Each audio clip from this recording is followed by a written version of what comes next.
My husband cheated while I gave birth alone in the hospital. His GPS at a hotel sparked a dark downfall he never saw coming. The air in the hospital room was thick with anticipation, a mix of sterilized scents and muted beeping from the monitors surrounding me. Sweat clung to my forehead, my breathing uneven as waves of pain rippled through my body. I had prepared for this moment for months, read every book, attended every class, and visualized the perfect birth experience. But nothing, absolutely nothing, had prepared me for the gaping void left by the absence of the one person who was supposed to be here. I gritted my teeth, inhaling sharply as the doctor's voice cut through the haze. "You're doing great, just a little more," he said, his tone reassuring and steady. But it wasn't enough to drown out the chaos in my mind. My best friend Lauren squeezed my hand tighter, whispering words of encouragement, but even her warmth couldn't fill the space where my husband should have been. Where was he? He had called earlier, a rushed excuse spilling from his lips. "Traffic's insane," he said. "I'll be there as soon as I can." But that had been hours ago. Every time the door opened, my heart leapt in anticipation, only to fall again when it was another nurse, another doctor, another unfamiliar face. The pain was unbearable, but the thought of him not being here hurt more. Another contraction came, tearing through me like a storm. I clenched my jaw, focusing on my baby, on the tiny life about to enter the world. I couldn't allow myself to break, not now. And then, amid the agony, my phone vibrated against the table. Lauren moved quickly, grabbing it and holding it up. "It's a notification," she murmured, her brow furrowing. "Your GPS tracker." I blinked, momentarily forgetting the pain as confusion flickered through me. I had set up tracking on our shared car months ago, not because I didn't trust him, but because he was always forgetful with directions. He had laughed about it, even called it unnecessary. But now, the notification stared back at me like an omen. "Open it," I whispered, my throat dry. Lauren hesitated for a second before swiping the screen. Her eyes widened, her lips pressing into a thin line as she turned the phone toward me. I barely registered the next contraction. The screen displayed a map, a small red dot marking my husband's location. Not on a highway, not stuck in a traffic jam, not even remotely close to the hospital. He was at a hotel. For a moment, my body went numb. My mind refused to process what I was seeing. The name of the hotel burned into my vision, the timestamp confirming that he had been there for over 1 hour. A sharp cry filled the room, but it wasn't mine, it was my child's. The moment I had been waiting for, the moment I had dreamt about, had finally arrived. My baby had entered the world, their tiny cries cutting through the air like a song. But my joy, my relief, was drowned beneath the weight of betrayal pressing down on my chest. The nurses worked around me, cleaning, wrapping, speaking in hushed voices, but I barely heard them. I was frozen, staring at that notification, feeling the pieces of my heart splinter into something unrecognizable. Lauren carefully took the phone from my trembling hands, locking the screen and placing it face down on the table.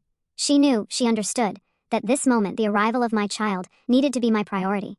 But the damage had already been done. I forced myself to breathe, to blink, to acknowledge the nurse handing me my baby. Tiny fingers curled against my skin, their warmth pressing into me like an anchor. I held them close, inhaling their scent, and for a fleeting second, the world outside this room ceased to exist. But reality had a way of creeping back in. My husband wasn't here.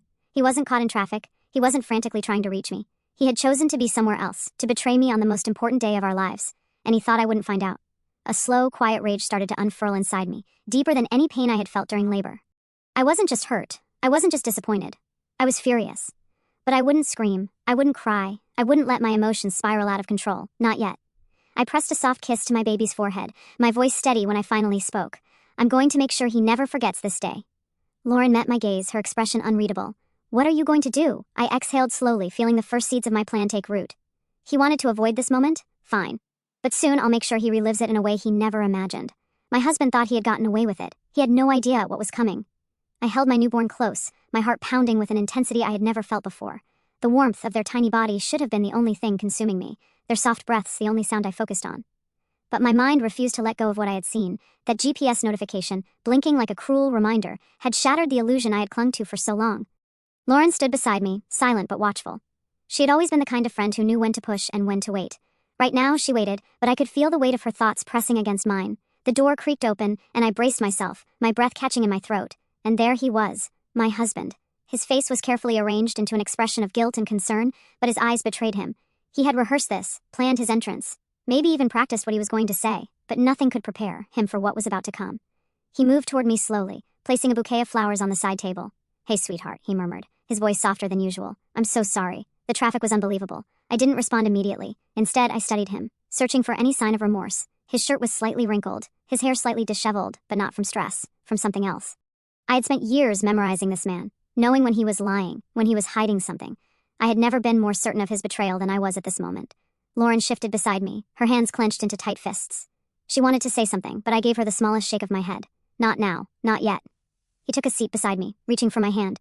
I let him take it, feeling the familiar roughness of his palm against mine. How many times had I found comfort in this touch? How many moments of weakness had I leaned on him, trusted him, believed in him? I let silence stretch between us, let him feel the weight of my unspoken words. Finally, I exhaled slowly. Traffic, huh? His Adam's apple bobbed as he swallowed. Yeah, it was bad. I nodded, shifting slightly in the hospital bed. Must have been, considering you were at a hotel. The air in the room thickened instantly. His hand stiffened around mine before he let go entirely, his face going blank. The practiced concern flickered, replaced by something colder. What? He stammered. I tilted my head, my expression unreadable. You heard me. For a moment he was completely still. Then the excuses came. That's ridiculous, he scoffed, forcing a laugh that sounded anything but natural. Why would I be at a hotel? You just went through labor. Maybe you're... I cut him off before he could finish. Don't do that. Don't gaslight me. The word made him flinch. He knew I wasn't the kind of person to throw accusations around lightly. He opened his mouth to speak again, but I wasn't interested in his performance anymore. I have proof, I said, my voice calm and steady. GPS tracker, hotel receipts, call logs. His entire body tensed. I watched the realization dawn on him, the understanding that this wasn't just suspicion. I had him cornered, and he knew it. I let the silence hang between us, giving him space to confess, to apologize, to grasp for some shred of dignity. But instead, he did what cowards do. He lied.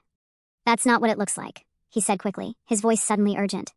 I was meeting a client. I had to step inside the hotel for a meeting. It wasn't... I laughed softly, shaking my head. Stop. One word. That was all it took. His mouth snapped shut, his breath coming out in uneven puffs. I shifted my gaze to our child, sleeping peacefully in my arms. You weren't here when I needed you most. You weren't here to hold my hand, to see our baby enter this world, I said, my voice even but the betrayal bleeding into every syllable. Instead, you were somewhere else, doing something you shouldn't have been doing. He exhaled sharply, his hands raking through his hair. It was a mistake, he muttered, his voice barely above a whisper. I lifted my head, meeting his gaze. You're right about that. Lauren stepped forward then, her presence a quiet but powerful reminder that I wasn't alone in this. You should go, she said simply, her voice laced with barely controlled anger. He looked between us, desperation flickering in his eyes. Babe, please, I need time to think, I said, cutting him off again, and I need you to leave. For a moment I thought he might argue, that he might try one last time to weave a story to salvage whatever image of himself he thought still remained. But something in my expression must have told him it was futile. With a long, exasperated sigh, he nodded stiffly and pushed himself up from the chair. Fine, he muttered. I'll give you space. He turned and walked out, his footsteps fading down the hallway. As soon as the door clicked shut, I felt my entire body sag with exhaustion. Lauren reached over, brushing a hand over my shoulder. You okay? I swallowed past the lump in my throat, looking down at my baby's tiny fingers curled against my chest. No, I admitted, my voice barely above a whisper. But I will be. Because this wasn't over, not by a long shot. I had seen my husband lie to my face, had watched him try to manipulate his way out of this. He thought he could talk his way back into my trust, that I would eventually forgive and move on. But that wasn't going to happen. I wasn't the same woman I was before I entered this hospital.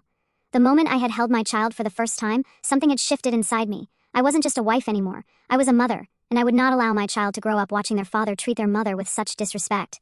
No, I wasn't going to cry over him. I was going to make sure he learned exactly what true pain felt like. And I knew just how to do it. The door had barely shut behind my husband, but the room still felt thick with the weight of his presence. My baby stirred slightly against my chest, their tiny body warm and fragile, completely unaware of the storm raging inside me. I wasn't hurt anymore. That emotion had burned away, leaving only a cold, sharp clarity. There was no point in questioning why he had done it. No need to sit around wondering what went wrong. I had all the proof I needed. The betrayal had already happened, and nothing could undo it. Lauren sat beside me, her eyes scanning my face. She was waiting for me to break down, to cry, to let the anger spill over. But I wouldn't give my husband the satisfaction of my tears. Not now, not ever. I need to get out of here, I muttered, my voice steadier than I expected. Lauren raised an eyebrow. You just gave birth. I exhaled, brushing my fingers against my baby's soft cheek. I know, and I'm going to take care of myself. But I won't just sit here and let him think he got away with this. She studied me for a moment, then nodded. So, what's the plan? That was the thing. I didn't have one, not yet. But the seeds of something bigger were forming in my mind. I wouldn't lash out impulsively. I wouldn't scream, argue, or beg for an explanation. No, I needed something precise, something that would unravel him the way he had unraveled me. I need to start gathering everything, I finally said. Lauren didn't need clarification. His work? His social circle? His finances? If you want to shake him to his core, you hit where it hurts most. I nodded, feeling something solidify in my chest. And I need him to see it coming, but only when it's too late. Lauren smirked. Now we're talking. I spent the next few days recovering, keeping my energy focused on my baby while silently building my case. I gathered every screenshot, every piece of evidence. I combed through his finances looking for anything that could tip the balance in my favor. I found more than I expected. There were other transactions at hotels, late-night withdrawals, dinners at places I'd never been. It wasn't just a single mistake. It was a pattern. A carefully concealed double life. He thought he had been discreet. He thought I wouldn't notice. He was wrong. Lauren helped me connect with a lawyer just to weigh my options. I wasn't rushing into anything, but I needed to know where I stood. I can make sure he walks away with nothing, the lawyer assured me after reviewing my case. But if you want something more public, well, that's up to you. Public. That word settled deep inside me, sparking something dangerous. It wouldn't just be public, it would be unforgettable. A week passed before my husband returned, acting as though nothing had happened. He carried a carefully crafted expression of regret, but his eyes still darted around, looking for signs of weakness. I want to fix this, he said, voice low, hands reaching for mine. I didn't pull away, not yet. I let him think he still had control, let him believe I was considering his words. I need time, I whispered, my voice soft, careful. He nodded quickly, eager to believe me. Of course, I'll do whatever it takes. I smiled then, and it was the first genuine one I had given him in days. Not because I forgave him, not because I wanted to rebuild what we had lost, but because I had already planned the first step of his downfall. The invitations were already sent. The celebration was already set. He had no idea what was coming. The day of the surprise party arrived faster than I expected. My husband had no clue that the event had been planned by me. He believed his friends, family, and co-workers had arranged it in honor of our newborn, a perfect opportunity for him to play the doting father. I watched him dress that morning, adjusting his tie in the mirror, the same self-assured smirk on his face that had fooled me for years. You seem excited, he noted, watching me in the reflection. I tilted my head. Why wouldn't I be? He chuckled. Well, I thought you needed time, but maybe this is good for us. I leaned against the doorframe, crossing my arms. Yes, it's definitely going to be good for us. If only he knew how right he was. By the time we arrived at the venue, the room was already packed. His parents, friends, CO workers, all of them had shown up, ready to celebrate. I had made sure the event was warm and inviting, full of laughter and excitement. My husband basked in the attention, shaking hands, accepting congratulations, playing his role to perfection. It was almost a shame I had to ruin it for him, almost. At the peak of the night, when conversations were lively and glasses were raised, I stepped forward, holding our baby gently in my arms. The room quieted, all eyes turning toward me. I just want to thank everyone for coming tonight, I said, my voice steady. This has been an emotional journey, but having the support of friends and family has made all the difference. My husband beamed beside me, nodding along. He thought this was the moment I would acknowledge him, forgive him in front of everyone. It wasn't. As a special thank you, I've put together something to share with all of you, I continued, stepping aside as the projector screen lit up behind me. A little glimpse into the most important moment of our lives. He turned toward the screen, confused but intrigued. The slideshow began, just as he expected. Photos of our baby, moments from the hospital, pictures of me enduring labor, my best friend by my side. The audience smiled, murmuring in admiration. Then the images changed. First, a screenshot of a GPS location, the hotel's name clear as day. A transaction receipt followed, a call log, another screenshot taken just minutes before my child was born. The murmurs turned to hushed gasps. People exchanged glances, whispering. My husband went rigid. What is this? He asked, his voice low, sharp. I turned toward him, tilting my head. Oh, just a little proof. His parents stared at the screen, their expressions unreadable. His boss, his friends, every single person who once respected him now saw him for what he was. He swallowed hard, his face pale. This is a mistake. No, I said simply, my voice even. The only mistake was thinking I wouldn't find out. He looked around the room, desperate to salvage the moment, to spin some excuse that would undo the damage. But there was nothing he could say. Nothing could fix this. I leaned in slightly, just enough for only him to hear. You wanted to avoid responsibility? Well, congratulations. You just lost everything. His breath hitched, his eyes darting around like a trapped animal. I stepped back, rocking my baby gently in my arms, unfazed. The silence was thick, the tension suffocating. Then, as if on cue, Lauren clapped once, twice, and one by one, the others followed. It wasn't applause. It was acknowledgement, the final nail in the coffin of his carefully constructed lie. He had wanted to play the role of a loving father. Instead, he had just been exposed as the biggest fraud in the room. The room remained eerily silent except for the occasional shifting of bodies and whispered conversations. My husband stood frozen, his face drained of all color, his hands twitching at his sides. He wasn't used to this, being the one caught, the one exposed. He had spent years perfecting his lies, his deceptions so well crafted that he had probably convinced himself he was untouchable. But there he was, standing before everyone who had once respected him, stripped of the carefully constructed image he had so desperately clung to. I held my baby close, feeling their gentle breaths against my skin, grounding myself in the reality of the moment. This wasn't just about revenge. It was about justice, about making sure that the man who had chosen betrayal over responsibility faced the consequences of his actions. He blinked rapidly, finally shaking himself out of his stunned state. This isn't what it looks like, he stammered, his voice hoarse. I almost laughed at the sheer absurdity of his response. Even now, with every shred of evidence displayed before him, he was still trying to talk his way out of it. Lauren folded her arms, her expression unreadable. Oh, because it looks exactly like what it is. A murmur rippled through the crowd. His CO workers exchanged glances. His parents whispered amongst themselves. His boss, a man known for his no-nonsense demeanor, looked downright disgusted. Panic flickered across my husband's face as the weight of the situation began to settle in. He turned to his parents, his voice trembling. Mom, Dad, you know me. You know I would never. His mother's lips pressed into a thin line. Do we? The question hit harder than any accusation could have. His father, normally a man of few words, let out a heavy sigh, rubbing a hand over his face as if trying to make sense of the sun standing before him. My husband swallowed hard, his eyes darting around, searching for an escape. I was stressed. Work has been overwhelming. I made a mistake. I tilted my head slightly, my grip on my baby tightening. A mistake? I repeated, my voice dangerously calm. A mistake is forgetting an anniversary. A mistake is saying something hurtful in an argument. A mistake isn't abandoning your wife while she's in labor to be at a hotel. More gasps, more murmurs. He knew he had lost control of the narrative. And for the first time, I saw fear in his eyes. His boss cleared his throat, stepping forward slightly. You told us you were dealing with a family emergency that night. My husband flinched. His boss continued, his voice laced with quiet disappointment. Yet here we are. I watched as realization dawned on him. This wasn't just about his personal life anymore. His lies had seeped into his professional world as well, and I had made sure of it. I had sent his boss the invitation personally, had made sure his most trusted colleagues were in attendance, not because I wanted to destroy his career, but because I wanted him to understand something very clearly: actions have consequences. He had chosen to risk everything, and now he would face the fallout. He turned back to me, desperation creeping into his voice. We can talk about this, just the two of us, please. I exhaled slowly, shaking my head. There's nothing left to say. I reached into my purse, pulling out a neatly stacked envelope. This, I said, handing it to him, is a formal notice. You'll be hearing from my lawyer. The envelope felt heavier than it should have in my hand, but I didn't waver. This wasn't a rushed decision. This was something I had been building towards since the moment I had seen that GPS notification in the hospital room. He hesitated before taking it, his fingers trembling slightly. Don't do this, he pleaded, his voice barely above a whisper. I met his gaze, unflinching. You already did. The finality of my words settled over the room, suffocating whatever hope he had left. His mother stepped forward then, placing a gentle but firm hand on my shoulder. You did the right thing, she murmured, her eyes filled with regret, not for me but for the son she no longer recognized. I nodded, swallowing the lump in my throat, because despite everything, despite the anger and the betrayal, this wasn't easy, but it was necessary. I adjusted my hold on my baby, pressing a soft kiss to their forehead. Let's go home, I whispered. Lauren was by my side instantly, slipping an arm around my shoulders as we walked toward the exit. Behind us, my husband stood motionless, his world crumbling around him, and for the first time since this all began, I felt something close to peace. Because I wasn't just walking away from him, I was walking towards something better.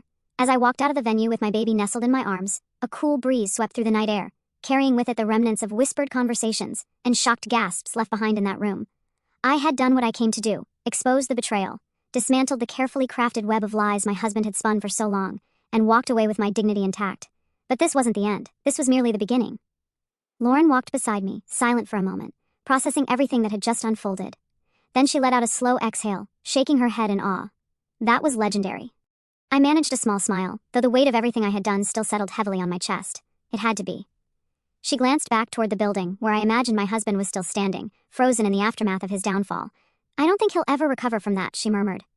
I adjusted my grip on my baby, glancing down at their peaceful face. Good. But I wasn't done. My husband had spent years playing a game where only he knew the rules. He had treated my love, my loyalty, as something disposable. Now he was learning what it felt like to lose something real, and I wasn't going to make it easy for him.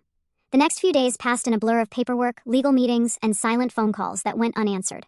My husband had tried to reach me, of course, first with a simple "can we talk?", then with longer, more frantic messages, and finally with desperate voicemails, each one dripping with regret. But I didn't respond. Instead, I focused on what came next. The house? I had already spoken to my lawyer about securing full ownership. My husband had carelessly left too many financial decisions in my hands, making it easy for me to ensure he had no claim to the home I had built for our family.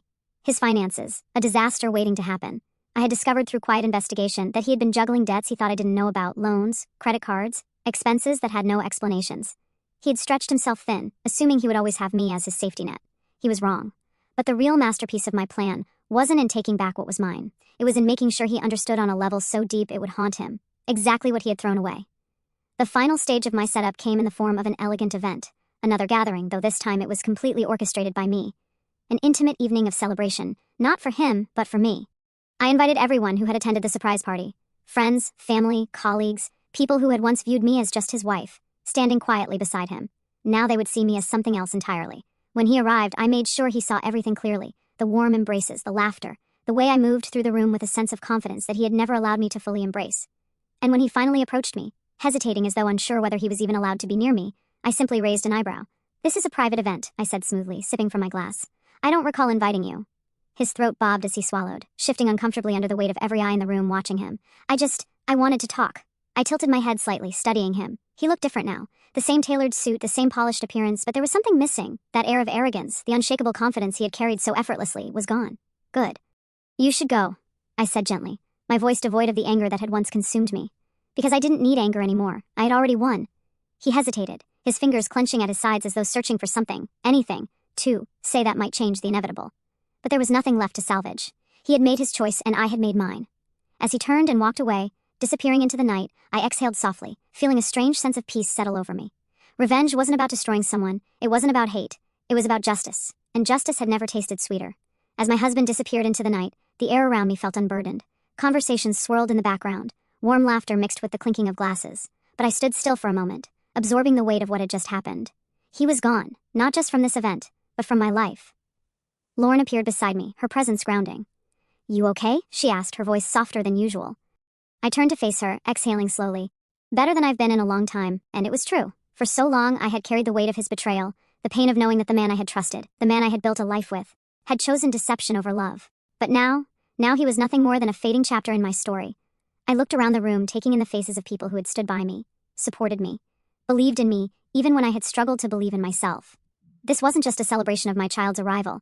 It was a celebration of my freedom. Lauren nudged me playfully. Come on, you deserve to enjoy this. And she was right. So, for the first time in a long time, I let myself truly live in the moment. The evening unfolded beautifully. The conversations were effortless, the joy in the air unmistakable. People congratulated me, not just on the birth of my child, but on the strength it took to stand up for myself. I was no longer his wife. I was me, a woman who had been broken but had pieced herself back together, stronger than before. At one point in the evening, I found myself standing alone near a corner of the room, watching the celebration from a quiet distance.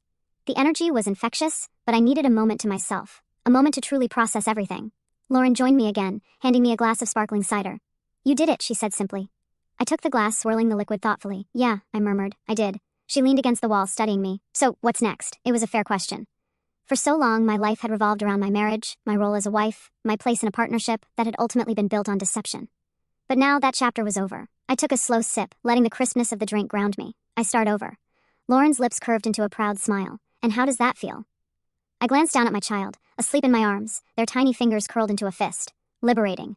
As the night wore on, I caught sight of my husband's parents lingering near the entrance. His mother, normally composed, looked visibly shaken. His father, always a reserved man, seemed lost in thought. I knew they had questions, and I knew they deserved answers. So, I walked over, meeting them halfway. His mother looked at me, her expression conflicted. I didn't know, she admitted quietly. Not until tonight. I nodded, my tone measured. I know. She swallowed, glancing at her husband before turning back to me. I won't make excuses for him. What he did was... She trailed off, shaking her head. I'm just sorry you had to go through this alone. But I hadn't been alone. Not really. I had Lauren. I had my family. I had people who had stood by me when I needed them most. And now I had myself. I met her gaze, my voice steady. I appreciate that. But I'm not the one who lost something tonight. Something flickered in her eyes. Understanding, maybe even sadness. She nodded, squeezing my hand briefly, before walking away with her husband. As the evening wound down, guests began to leave, offering warm hugs and final words of encouragement. Lauren stayed behind, helping me gather the last of the decorations. You really are amazing, you know that? She said as she packed away the last of the plates. I chuckled. You keep saying that.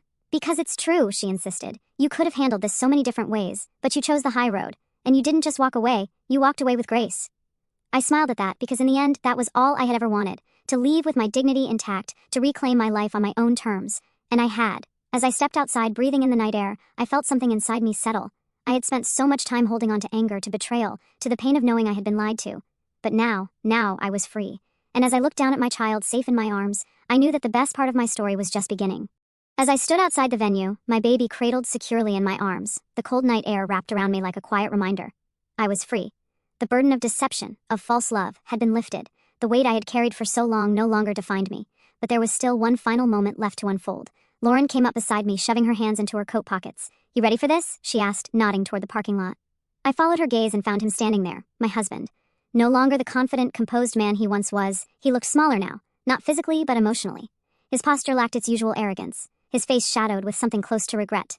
For a brief second, I wondered what was going through his mind. Did he replay the night in his head, the way his lies had unraveled in front of everyone he once respected? Did he finally grasp the magnitude of what he had lost? It didn't matter anymore.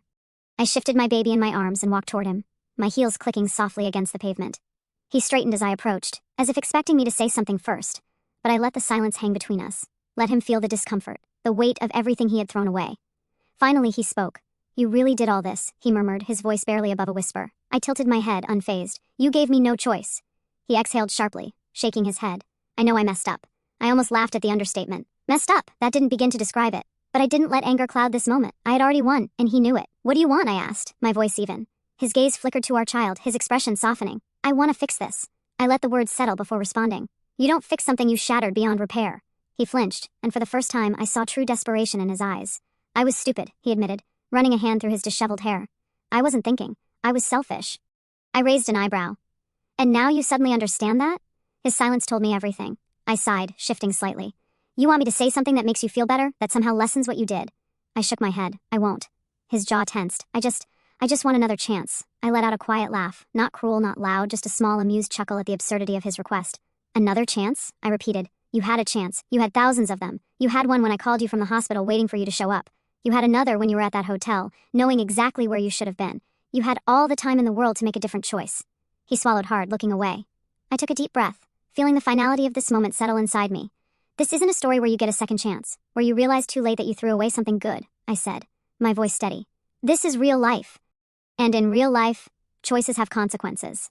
He looked up at me then, and for the first time I saw something raw in his eyes. Fear. Fear of losing the life he had so carelessly taken for granted. Fear of knowing that he would never get it back. I adjusted my hold on my baby, pressing a soft kiss to their forehead before looking at him one last time. You're going to have to live with what you did, I said simply. That's your reality now. With that, I turned and walked away, leaving him standing there alone in the cold. I didn't look back. I didn't need to. Because the past was behind me, and the future, it was mine to create. As I walked away from my husband, leaving him standing alone in the cold, I felt the weight of finality settle over me. It wasn't sadness. It wasn't regret. It was clarity. The sharp, undeniable realization that this was exactly where I was meant to be. No more waiting for an apology. No more hoping for change that would never come. The chapter of my life with him, in it, had officially closed. Lauren met me at the car, her eyes scanning my face for any sign of hesitation. But there was none. I adjusted my hold on my baby, smoothing the blanket over their tiny hands, and turned to her with a quiet nod. Let's go. She smiled, the kind of smile that said she understood everything without me needing to say a word.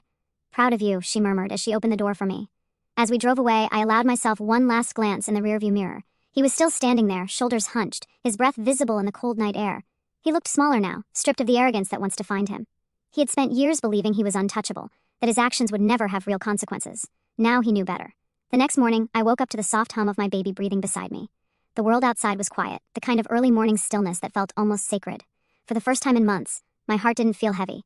I had won. But I wasn't done yet. There was one final piece left to place. The part that would ensure he truly understood what he had lost. I grabbed my phone from the nightstand, scrolling through the pictures and evidence I had carefully collected, the screenshots of his GPS location, the hotel receipts, the messages that painted the full picture of his betrayal. It was all there, neatly stored away like a time capsule of his worst mistake. And now it was time to let him feel the full weight of it. I didn't have to wait long. By noon, the messages started pouring in. Some were from mutual friends, their words cautious, testing the waters.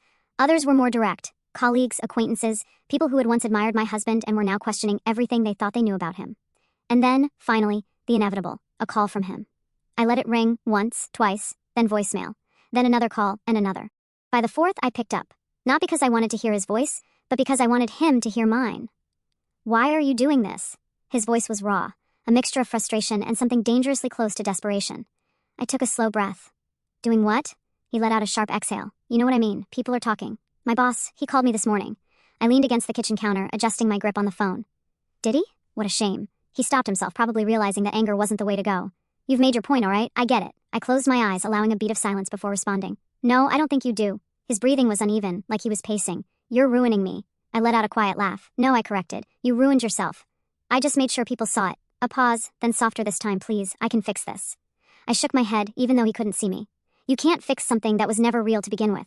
He swallowed hard. I miss you. The words landed with all the impact of a crumpled apology note. Too little, too late. You miss the security I gave you, I corrected. The comfort. The version of me who overlooked the signs, who trusted blindly. But that version of me is gone. Another pause. I love you, he tried. That was it. The final pathetic attempt to hold on to something that had already slipped through his fingers. I let out a slow breath, then, with more peace than I'd ever felt, I whispered, goodbye. And I hung up. I didn't block him. I didn't need to. Some lessons are best learned through silence, through absence, through the realization that no amount of pleading could undo what had been done. And he learned over the next few weeks. I heard about his downfall through whispers and passing conversations. His boss distanced himself. Promotions that once seemed inevitable vanished overnight. Friends who once stood by his side hesitated now, unsure of who they had truly been loyal to all these years. The world he had built on deception crumbled beneath him. piece by piece. Me? I thrived. I found myself in ways I never thought possible. I laughed more. I lived fully. I stopped second-guessing my worth, and every single day as I held my child close, I knew one thing with absolute certainty. Leaving him wasn't just the best decision I had ever made. It was the beginning of the life I was always meant to have. The days turned into weeks, and I never once reached out to him. I didn't need to. The silence was my final act of closure, one that spoke louder than any confrontation ever could. I wasn't angry anymore. I had moved past that. What remained now was a quiet certainty. I had made the right choice. I didn't check up on him, didn't stalk his social media or ask mutual friends about how he was handling the aftermath. But the universe has a way of making sure you hear about the things you no longer care about, and I heard everything. It started with whispers, small pieces of information that found their way to me through casual conversations. A friend mentioning how he looked distracted at work. Another commenting that he seemed different, like a man walking around with no direction. His boss, the one who had once praised him so highly, had started distancing himself, giving opportunities to others instead. Then came the real consequences. The financial troubles I had uncovered before leaving him. They had finally caught up to him. He had no safety net anymore, no partner to pick up the slack, no one to smooth over the mess he had created. The expensive habits he once indulged in freely were now a burden he couldn't sustain. I didn't feel sorry for him. I had once given him my loyalty, my love, my patience. He had taken all of it for granted, believing it would always be there no matter what he did. Now he was realizing the truth. Some mistakes couldn't be undone, and some people once lost would never come back. One afternoon, I was sitting by the window cradling my baby when my phone vibrated. The name flashing across the screen made my stomach twist. Not in longing, not in regret, but in something closer to exhaustion. I had expected this. I debated letting it go to voicemail, like I had so many times before, but a part of me wanted to hear him. Not because I cared about what he had to say, but because I wanted to witness it, the weight of his choices finally settling in. I answered. For a moment there was silence on the other end, as if he wasn't sure I would actually pick up. Then his voice, hesitant and tired. Hey. I leaned back against the couch, my voice calm. What do you want? He said. I just wanted to talk. I let out a small, humorless laugh. Now you want to talk? He didn't respond right away. When he finally did, his voice was quieter. I know I messed up. I know I hurt you. I closed my eyes, inhaling deeply, and I lost everything, he admitted, his voice raw. Work friends, you. For a moment I didn't say anything. I just listened to the regret laced in his words, to the realization that had finally settled in. You didn't lose me, I corrected softly. You let me go. He exhaled shakily. I don't know how to fix this. I opened my eyes, gazing down at my baby, sleeping peacefully in my arms. You don't, I said simply. He swallowed. Can we meet? Just once. I just want to see you, talk in person. I shook my head even though he couldn't see me. There's nothing left to say. His breath hitched slightly. I love you. I closed my eyes, letting those words settle. He thought they still had power, that they could undo everything, that they could erase the betrayal, the nights I had spent alone, the moment I had realized I meant so little to him, that he had chosen to be somewhere else while I was bringing our child into the world. But they didn't. They were just empty words from a man who had finally realized that love, once broken, doesn't always come back. You loved having me, I corrected, my voice steady. There's a difference. The silence on the other end stretched, long and heavy. He had nothing left to say, and neither did I. I ended the call, placing my phone face down on the table. I didn't cry. I didn't feel pain. I felt free. Days passed. Then weeks I focused on my child, on myself, on the life I was building. Every morning I woke up feeling lighter, as if the past was finally settling into the place it belonged, behind me. My husband, he faded, just like I knew he would. The texts stopped, the calls disappeared. His name no longer came up in conversations. His downfall wasn't dramatic, wasn't loud. It wasn't filled with grand gestures or desperate attempts to win me back. It was slow, quiet. A man finally understanding that he had lost something he could never replace. And I had gained something priceless. Myself. The silence that followed my final conversation with him wasn't just peaceful, it was powerful. It was the kind of quiet that signaled true closure, not the forced kind where you tell yourself you've moved on while secretly holding on to what was lost. No, this was different. This was the kind of silence that came when you knew, without a shred of doubt, that you had done the right thing. And that was a feeling I never thought I'd have. For so long, I had been caught in the cycle of making excuses for him, of justifying his actions, of convincing myself that maybe, just maybe, he would wake up one day and become the man I needed him to be. But people don't change unless they want to, and he had never wanted to. Not until it was too late, but by then, I had already changed. The next few months were a strange mix of healing and rebuilding. I started small, adjusting to life as a single mother, finding joy in the little moments, allowing myself to exist without the constant weight of his presence. It wasn't easy, but it was necessary. There were nights when exhaustion took over, when the loneliness crept in, whispering doubts into the corners of my mind. But even in those moments, I never once considered turning back. Because I had finally learned the difference between being alone and being free. And I was free. One afternoon, as I sat in the park watching my baby sleep in their stroller, Lauren plopped down beside me with an exaggerated sigh. I think you broke him, she said, handing me a coffee. I took it with a raised brow. You're still keeping tabs? She shrugged. I don't have to. People talk. I took a sip, waiting. She smirked. He's struggling. Work isn't going well. A couple of his old friends have stopped talking to him, and his landlord is apparently considering kicking him out because he's late on rent. I nodded, unsurprised. Choices have consequences. Lauren let out a low whistle. You really don't care, do you? I turned my gaze toward my baby, their tiny face so peaceful, so unbothered by the chaos of the world. I care about what matters. And he didn't matter anymore.